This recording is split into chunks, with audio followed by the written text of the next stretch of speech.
آسمان سے اتارا گیا ایک لذیذ اور معجزاتی غذا۔ یہ کھانا بنی اسرائیل پر کب اور کیوں نازل کیا گیا تھا؟ کیا یہ غذا جنت سے آیا تھا یا زمین پر پیدا ہوا تھا؟ بنی اسرائیل نے ایسی کیا نافرمانی کی تھی کہ اس کا اثر آج تک ہر طرح کے کھانے میں موجود ہے؟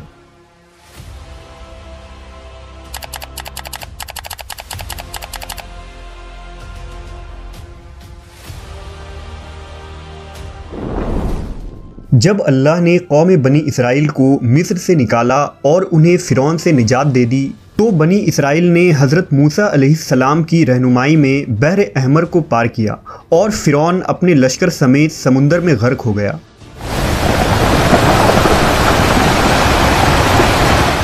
جب حضرت موسیٰ کو کچھ اطمینان نصیب ہو گیا تو اللہ کا حکم ہوا کہ آپ بنی اسرائیل کے اس لشکر کو لے کر ارض مقدس یعنی شام میں داخل ہو جائیں، جس مقدس سرزمین کا وعدہ بنی اسرائیل سے لیا گیا تھا اور جو انہیں عطا کی جانے والی تھی۔ لیکن اس وقت ارض مقدس پر قوم عمالقہ کا قبضہ تھا، جو بدترین کفار تھے اور بہت طاقتور جنگجو اور نہایت ہی ظالم لوگ تھے۔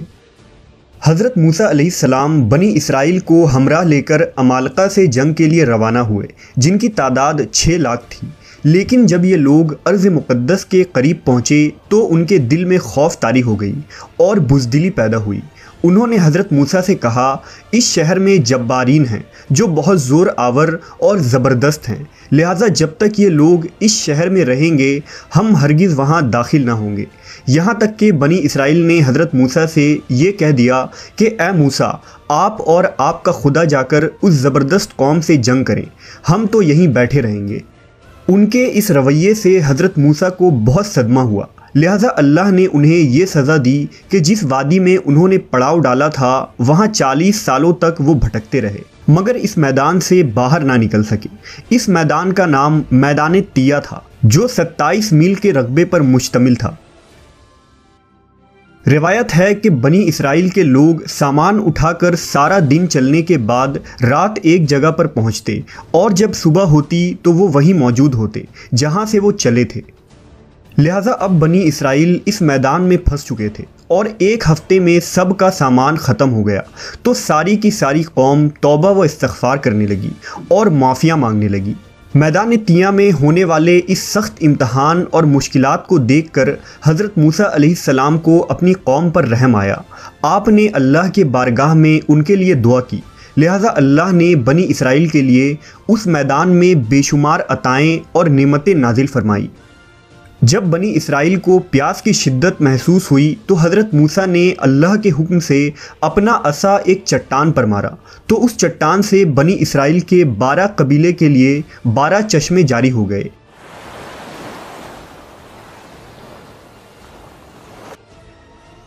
چونکہ یہ وادی وسیع میدان پر پھیلا تھا، وہاں سر چھپانے کے لیے کوئی جگہ نہ تھی اور دن کے وقت سورج کی دھوپ اور تپش سے بنی اسرائیل بدحال ہو جاتے تھے، لہٰذا دھوپ سے بچاؤ کے لیے ایک بہت بڑا سفید بادل سارا دن بنی اسرائیل کے لوگوں کے لیے سایہ کرتا تھا۔ اس کے علاوہ رات میں میدان کے بیچوں بیچ ایک چمکدار ستون اترتا تھا جس کی روشنی میں وہ لوگ کام کاج کرتے۔ اس کے علاوہ بھی اللہ نے ان پر بہت سی عنایتیں کی تھی۔ انہی عنایتوں اور نعمتوں میں ایک نعمت من و سلوہ تھا۔ دراصل اللہ نے ان لوگوں کے کھانے کے لیے آسمان سے 2 قسم کے غذا اتارے تھے، ایک کا نام من اور دوسرا کا نام سلوہ تھا۔ من شہد جیسی میٹھی غذا تھی۔ انجیل کے کتاب خروج میں لکھا ہے کہ جب وہ شبنم سوکھ گئی تو انہوں نے دیکھا کہ میدان میں چھوٹی چھوٹی گول چیز پڑی ہے جیسا کہ پالے کے دانے ہوتے ہیں۔ بنی اسرائیل اسے دیکھ کر کہنے لگے، من یعنی یہ کیا ہے؟ تب موسیٰ نے ان سے کہا کہ یہ وہی غذا ہے جو خداوند خدا نے تمہیں کھانے کو دی ہے، اور اس نے تجھ کو پہلے آزمائش میں ڈالا اور تجھے بھوکا رکھا، پھر وہ من جسے تو اور تیرے باپ دادا بھی نہ جانتے تھے تجھے کھلایا، تاکہ تجھ کو سکھائے کہ انسان صرف روٹی پر ہی زندہ نہیں رہتا۔ من دراصل ایک شبنمی گوند تھا جس کا ذائقہ شہد جیسا تھا۔ یہ گوند وہاں کے پیڑ پودوں کے پتوں پر جمع ہو جاتا تھا اور بنی اسرائیل روز اسے صبح سویرے جمع کر کے کھا لیتے۔ جو ہر شخص کے لیے تقریباً 4 کلو اترتی تھی۔ جو شخص اس وقت سویا رہتا تھا وہ اس دن کے خوراک سے محروم رہتا تھا۔ اور سلوا ایک قسم کا پرندہ تھا جسے بٹیر کہتے ہیں۔ جب شام کے وقت جنوب کی طرف سے ہوائیں چلتی تو ان پرندوں کے ہجوم بنی اسرائیل کے خیموں کے قریب آ کر بیٹھ جاتے، لہٰذا وہ لوگ انہیں بآسانی پکڑ لیتے اور بھون کر کھایا کرتے۔ من و سلوا ایسا کھانا تھا جو انتہائی آسانی سے ہضم ہو جاتا تھا، رنگ، خوشبو اور ذائقے میں بے مثال تھا۔ اس کے علاوہ بنی اسرائیل پر اللہ کی طرف سے یہ معجزہ ہوا کہ ان کے بال اور ناخن بڑے نہیں ہوتے تھے، نہ کپڑے پھٹتے نہ ہی میلے ہوتے، اور جن بچوں کی بھی پیدائش ہوتی ان کے جسم پر قدرتی لباس ہوتا جو جسم کے ساتھ بڑا ہوتا جاتا تھا۔ اس طرح اس وادی تیہ میں بنی اسرائیل من و سلوا اور ان چشموں کے سہارے ایک بہترین زندگی گزار رہے تھے۔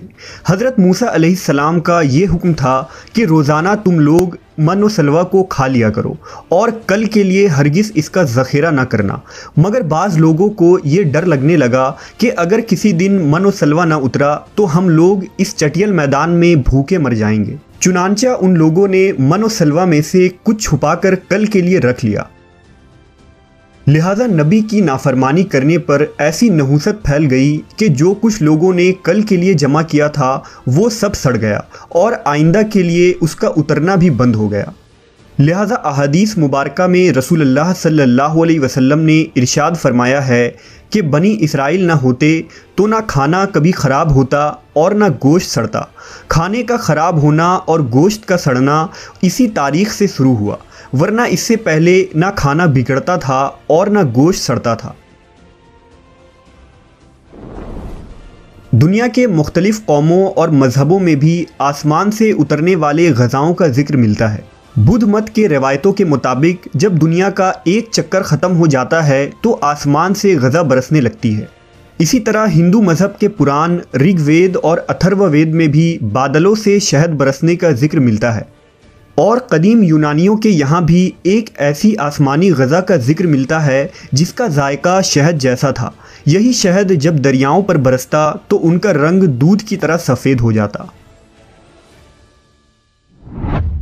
ہم نے دیکھا کہ خدائے برحق نے بنی اسرائیل کے نجات کے لیے سمندر کو چیر کر راستہ پیدا کر دیا، وادی تیہ میں ان کے لیے بادل کا سایہ بھیجا، ان کے پینے کے خاطر چٹیل اور بنجر میدان میں چشمے جاری کیے اور کھانے کے لیے آسمان سے من و سلوا بھی نازل کیا۔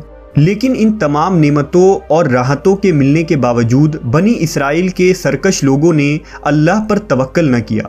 انہوں نے خدا کے معجزات کو اپنے آنکھوں سے دیکھا تھا، لیکن اس کے باوجود انہوں نے کھانے کو اگلے دن کے لیے جمع کرنا شروع کر دیا۔